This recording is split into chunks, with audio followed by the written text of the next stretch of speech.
Quels sont les différents types de graisses? Qu'est-ce qu'il faut savoir sur chaque et comment en débarrasser? Je vais essayer de faire ça simple, sans du blabla, pour que tout le monde arrive à suivre et comprendre.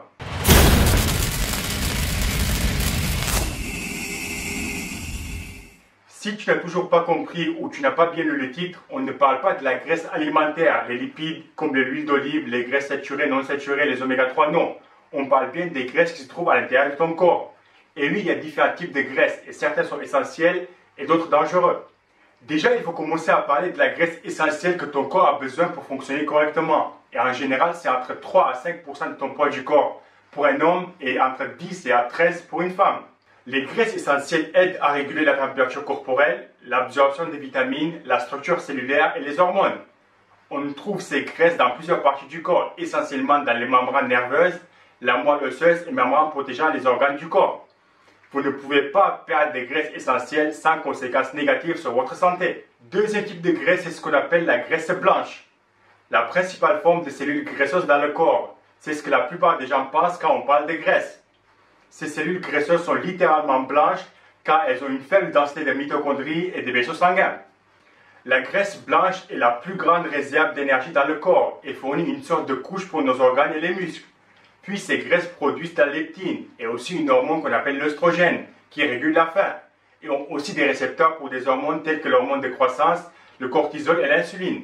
Avoir une certaine quantité de graisse blanche aide à promouvoir la santé hormonale et augmente les niveaux de leptine. Un taux trop élevé de graisse blanche peut contribuer à la résistance à la leptine. Quand le corps est confronté à des niveaux constamment élevés de leptine à la suite de l'excès de graisse blanche, le corps devient moins sensible aux effets de la leptine. Le résultat, un cycle de faim et de gain de graisse. Plus on est gros, plus on a faim et on continue à manger. La troisième graisse, c'est la graisse brune, le contraire de la graisse blanche. La graisse brune brûle plutôt que de stocker de l'énergie.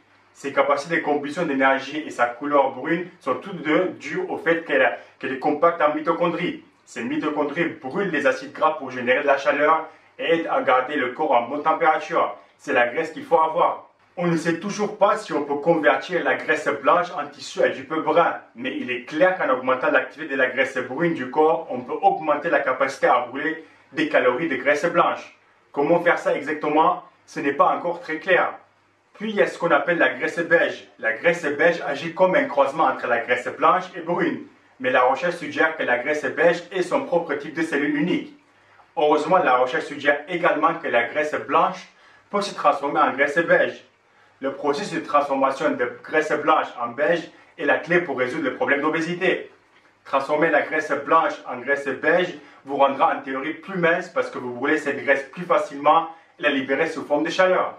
Les études animales suggèrent que les catécholamines, des hormones libérées lorsque vous êtes stressé ou froid, aident à démarrer le processus de conversion du blanc en graisse beige.